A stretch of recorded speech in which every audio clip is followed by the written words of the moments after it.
Welcome back to another episode of Skip to the Point. In this episode, I sit down with Brian LaManna. Brian is the #1 seller at Gong. He's an enterprise account executive, a 6-time President Club member, and has absolutely crushed his quota by hitting over 200%. In this episode, we talk about the biggest mistakes that Brian sees AEs make. He gives me advice on how to better refine my process. We talk about the difference between personalization and relevance, especially during outbounding and discovery. We talk about what to do next if your discovery goes well, and how I can handle common objections, especially at the bottom of the sales funnel. With that, let's skip to the point. All right, Brian, welcome to the podcast. Thanks for having me, Alex. The reason why I wanted to have you on is because you have done such a great job documenting your kind of journey as an AE, but also you know so much about AEs, where you work or talking to other AEs. And so I kind of want to do a little bit of a different podcast today. And I wanted to do kind of the biggest mistakes that you see AEs make. This can be actually mistakes that you've made maybe on your own and you've had to learn from these, or you kind of just see it in just talking to other AEs, or you see it in the marketplace of where especially you work. So with that, let's talk about the biggest mistakes that some AEs make, the ones you see. And let's start with the discovery.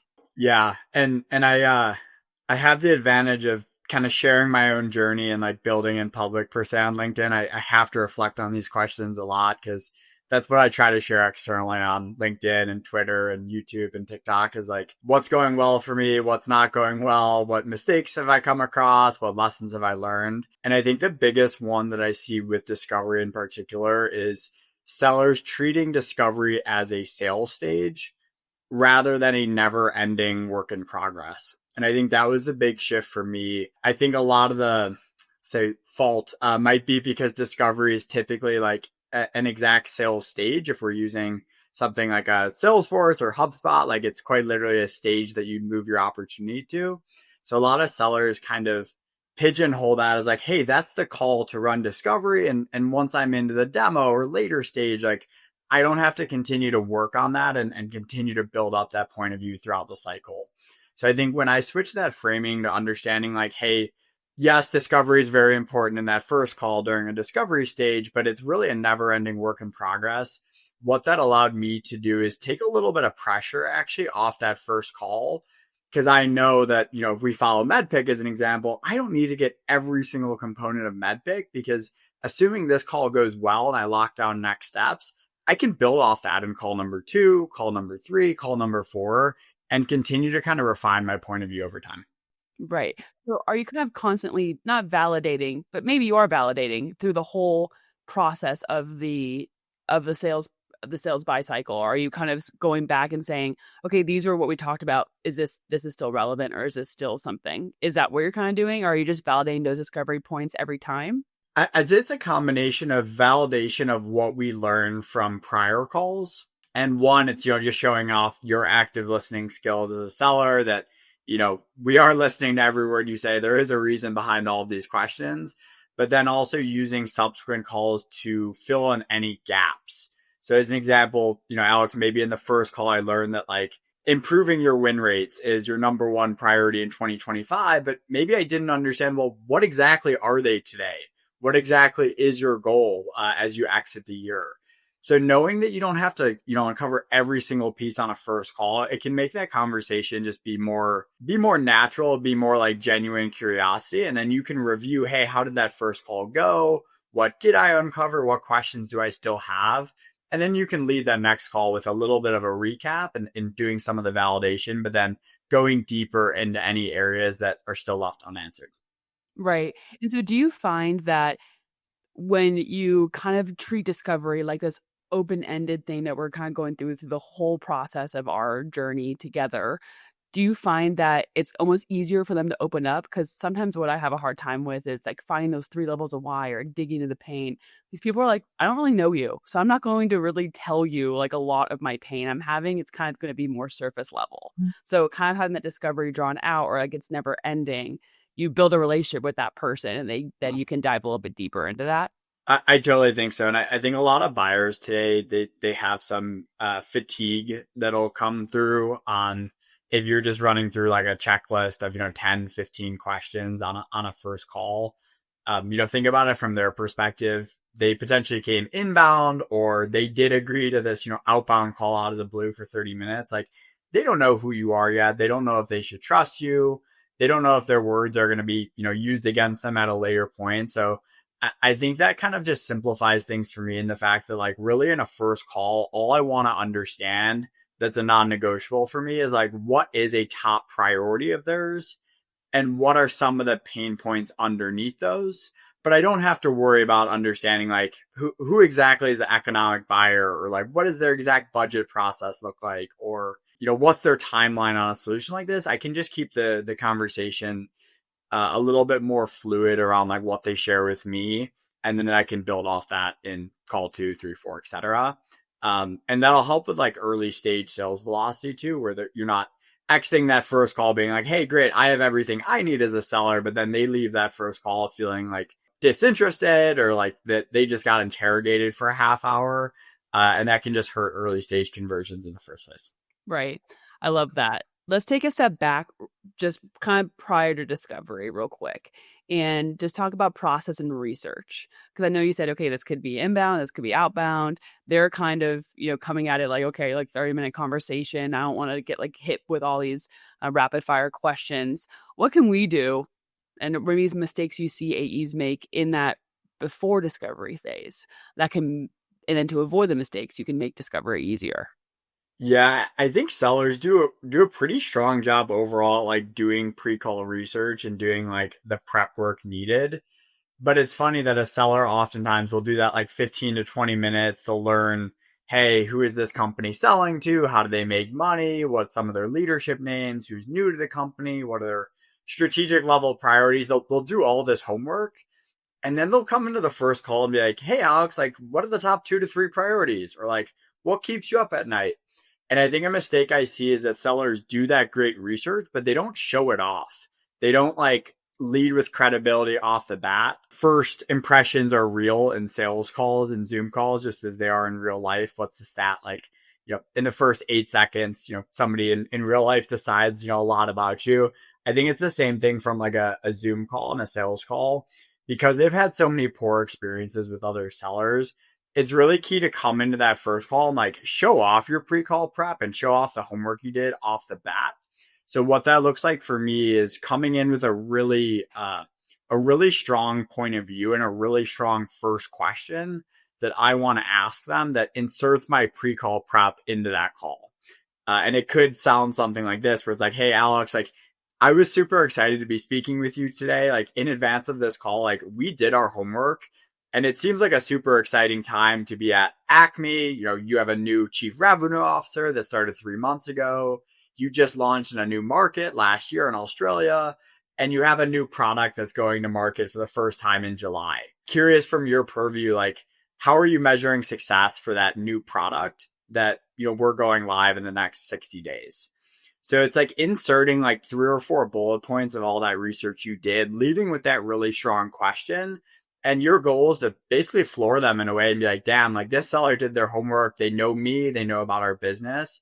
And then you can kind of kick off on that first conversation and first question before you zoom it back out to asking something like, hey, I know I mentioned about that new product launch, but Alex, in your world, like, what's an even bigger priority in 2025? And because you've earned that credibility and respect off the bat, you'll be amazed that they'll actually tell you what that even bigger priority is, versus when you ask, hey, what are your top 2 to 3 priorities? And you just open a call like that, you'll get really lame answers like, oh, growing revenue, or like improving our bottom line, without like any real context behind it.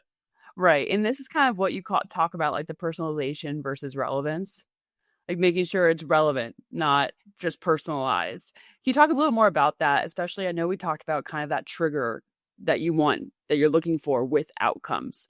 And that's kind of how you can also go into discovery. Can you talk a little more about that? If you were prospecting me as an example, I'd say like personalization is something specific to me, but it's not necessarily relevant to like the business or why they would buy your solution. So as an example for me, like, hey, Brian, saw you went to Indiana University and, studied at the Kelley School of Business, or, saw you're just coming up on 4 years at Gong, or saw you founded Closed One, last year in 2024. Those are great like personalization nuggets, but that's not a reason for somebody to take a meeting or to buy a technology or to move on the process. So I think a little bit of that like personalization is okay for the purpose alone of just like making it scream that, hey, this was written by a human. Like I did my homework. I, looked through your profile or about you, versus relevance more has to do like with the business or a problem they might be facing in their role that's more compelling for them to take a meeting. So just as an example, and it's funny that, some people will still prospect an account executive, even though they don't have, decision-making authority like myself. But I used to use just like the camera on my laptop that was a little bit grainy and my audio was off as well. And I had a seller actually reach out to me and they basically led with, hey, Brian, like heard your most recent podcast with XYZ. I saw in the video that it was a little bit grainy, blah, blah, blah. And they started framing up the problem. And they offered up 20 minutes of their time to give me a couple of recommendations on like sound equipment, audio equipment, like leading with real value. That's relevance related to my role and like coming across as more of like a leader and having executive presence on sales calls. And it has a real problem attached to it versus just like, hey, I saw you went to Indiana, go Hoosiers.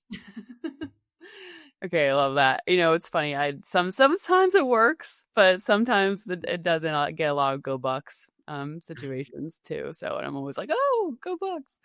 Let's talk about after discovery. So once the discovery is done and you have to think next steps, it depends. I'm an SMB, so it's really, really fast. And I know that you're more an enterprise, so I can imagine that's a slower buy cycle. But just in general theme, what mistakes do you see A's making when it comes to after discovery? Yeah, I think the biggest mistake I see is not giving the buyer a roadmap for what a successful evaluation looks like. Imagine back to the first time you were in your role, Alex, in SMB, or I was in my role in enterprise, is like, I didn't even know exactly like, hey, what does our sales process look like? If the discovery call goes well, like, what should I do next? Hey, if the demo goes well, like, what should I do next? Your buyer has no idea, right? They've never gone through an evaluation of your solution before, or it's very unlikely they have.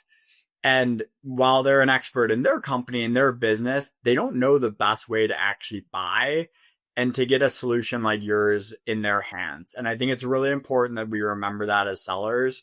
We are the experts in that and we should be guiding them. It doesn't mean forcing them down steps or like not giving them an out through the sales process, but it does mean giving them a roadmap of what success looks like. So like, hey, if this discovery call goes well, typically this is what we see in terms of a great next step to further the evaluation. So something I like to do is I always like to come into each call with the ideal next step or like the ideal outcome written out. So if this was a discovery call, it might be a demonstration next. And if it's a demonstration, maybe an SMB, it's like a proposal next or reviewing pricing. So always having that written out prior to the call so that you know what you're driving towards. And then you set that expectation at the very beginning with the, buyer as well, or the prospect, and say like, hey, Alex, like I know we have the next 45 minutes to walk through the platform, but should today go well, what I'd really love to do is put together a more custom proposal and talk through pricing. I'll save 10 minutes at the end to get your feedback and see if that works as a viable next step. Does that work? Then you come back to that at the end of the call. You nail the demo. They're at peak excitement. You have 10 minutes to get some feedback. Then you can go in for the, hey, Alex, are you open to a recommendation? Yes.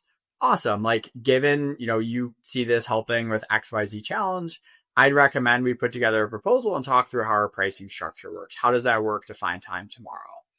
And that way you're not blindsiding them at the end. They can basically marinate on like that being the next step.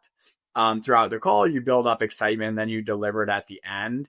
And then furthermore, what I like to do off that is always kind of plant the seed of the next like 2 or 3 steps. I never want to like write out all 10 steps because that might overwhelm them a little bit. But if you share anything like a digital sales room or if you have a mutual success plan, I always write out the next like 2 or 3 steps just to continue to kind of give them that roadmap. Or maybe after proposal, it's like security review or submit to legal or exec level presentation, right? Whatever that looks like in your world. I think just being really transparent around what success looks like is going to help not just yourself, but your buyer as well. Right. What if you get objections in the roadmap?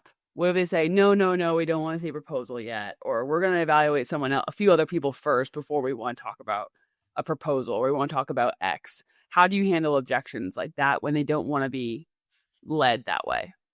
Yeah, and I think that's a great problem to have, and I think that's part of the goal of it is that they know their own business and their org. You know your company and how successful evaluations look like, and odds are what the perfect path is going to be somewhere kind of in between like your process and their process.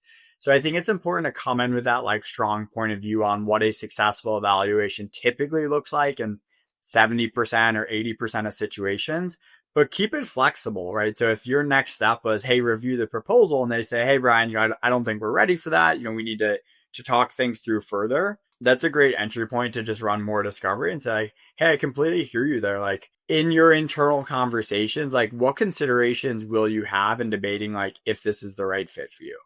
And just run a little bit more discovery. And, maybe they say something like, oh, we don't know if it's great timing now, or, our contract with XYZ competitor is not up for 6 more months.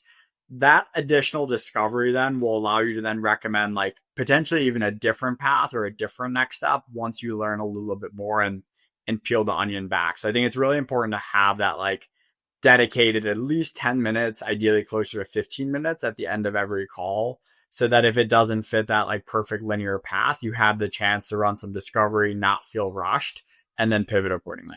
Right. And in that, let's just say 6 months that's like their competitor, the contract's not up for another 6 more months. I really want to talk about the follow up. No, I mean, I hate the word follow up, but it's kind of like a buzzword now, the F word in sales. But I want to talk about how we can trickle, things, relevance, or even collateral materials within that 6 months. What is your take on within those 6 months? I know we talked about digital sales rooms, like how it helps people collaborate internally, but kind of what is your take on that 6 month period? What should AEs be doing? Yeah, it's a great question. I think in that specific example, if that was really the only reason why is like a competitor contract for 6 more months, ideally I would want to continue on with the evaluation and not like stop it, put it in a nurture mode, because there's, odds are something you can do creatively from like a billing or buyout or something like that. But in the example that like it's truly, hey Brian, like we're super interested, but like there's no chance we act on anything until like December. So like why don't we continue things on in October? What I would do is I'd make a note. You can do it in Google Calendar with tasks. You could do pencil and paper if you use an engagement platform. But like once a month, I'm going to try to stay top of mind with them in sending them like some short value touch. So it could be as simple as like, hey, Alex, I re-listened to our call from last month. I heard you ask about like how we integrate with Salesforce. Here's a short video. Can't wait to speak in October. And then a month later, it's like, hey, Alex, like just saw that, the team released that new product in July. I hope it's off to a huge success. Can't wait to speak in a few months.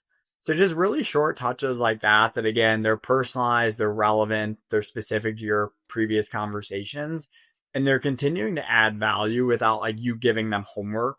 So don't send them a list of questions to have to do or a form to fill out. Just short little observations, short little relevant pieces that can stay top of mind with them. And again, the goal isn't for them to like watch that 3-minute Salesforce integration video and be like, damn, we need to do this now. But it's simply to be like, oh yeah, Alex is staying top of mind with me. Oh yeah, we've been wanting to work with that company, and just anything to win mind share for a couple minutes it is a huge win. So when October rolls around, hopefully you're more of a warm follow up at that point versus cold outreach where they totally forget what you do and what that first conversation was about. Right. It's almost like reminding them of the value as it pertains to them and what they're trying to accomplish. Exactly. Love that. Okay. We just actually kind of started doing this, and I've been loving these kind of segments in our podcast, these rapid fire questions. So they're just 5, but are you ready? Yeah. Okay. So what's one deal that you can think of that taught you the most? Probably learned the most from my losses, unfortunately, just because those sting. And I've one that immediately jumps out in my head of a large deal that I lost in early of 2024. I learned a lot of different lessons from it, but I think the biggest one was The risk is the way in your deal cycles. I had a lot of like really positive signals and a lot of green flags per se, but there was one individual who, the decision came down to that was against the idea of using our solution and preferred something else. And we took a more roundabout path to like get everyone else excited and bought in around her. But in reality, we should have said, hey, that's the biggest risk in the deal. It's, her decision at the end of the day, and more done anything and everything to make her at least neutral, if not slightly more green towards us. Right. What about the best way to reset after a rough cold call? Make the next one. Right away. Easy for me to say, but I would just make the next dial as quickly as possible, and just move on and like laugh it off, have some fun with it. Like I've screwed up so bad on so many different calls before. Like the best way is just to move forward with it.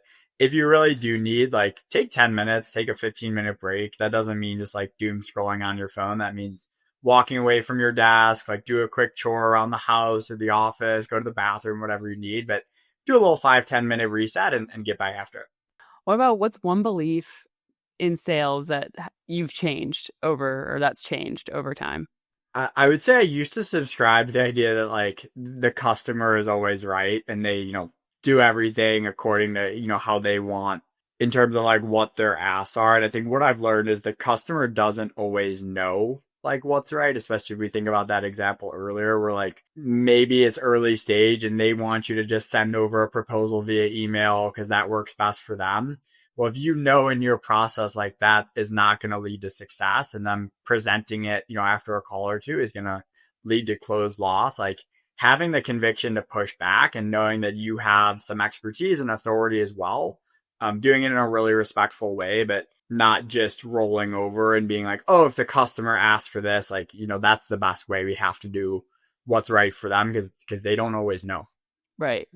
My dad used to always say, you're not a monkey, you don't dance. What's your favorite productivity hack? And I think I know it because you had a really good post about a productivity hack, but what is your favorite one? I have a lot. I take a lot of pride in general on like, I feel like I get more done in my 40 hours per week as a seller than 99% of other sellers. And I think that's a win, like getting more done within your 40 hours without having to make it 50 or 60. For me in particular, it's trying to do things in bulk.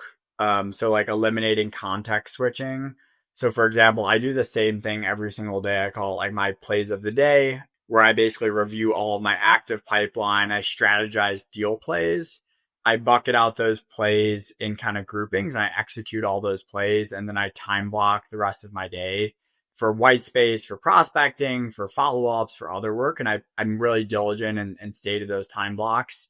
So for me, it's just having like a system and a structure in place for every single day to have it revolve around two things, which is one, advancing current pipeline, and two, generating that new pipeline. There's a lot of noise in sales. Oftentimes I feel like I have 10 different roles that I'm wearing at different points. But if you really boil it down, like those are the two things that are going to get you promoted, that are going to get you those huge earnings and paychecks, and are going to make everyone else at the company happy as well. So trying to at least put 80% of your 40 hours in those two categories. I love that. Revenue generating activities. Yeah, love that. What about last one is what's one sales buzzword that you would ban forever?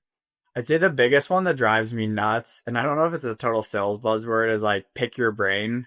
I think it's a lazy ask sometimes of like, and I'm probably guilty of this as well when I first started, but you see like a top performer at your company and you don't really have a reason for reaching out. Maybe it's your first day or first week and you're just trying to soak in as much knowledge as possible. But if you're just like, hey, like Alex, would love to, find 45 minutes on your calendar and pick your brain for a bit.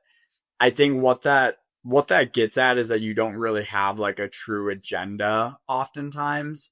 And you're just going to ask questions like, oh, what do you do that's different than everyone else? Like, what works really well for you? And I think it's a lot better, just as we talked about in Discovery, like coming in with more of a point of view.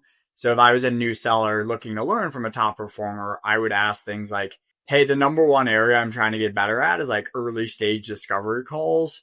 Do you have any calls I can listen to? Do you have any resources on this? I would love to like learn those up and like soak them up in advance.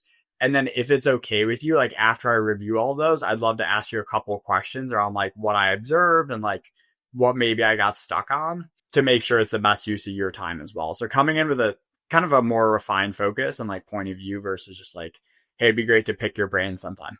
I'm guilty of that, but I will get better. I promise. Well, Brian, thank you so much. Yeah, it was a blast. Thanks for having me, Alex, and really appreciate getting on today.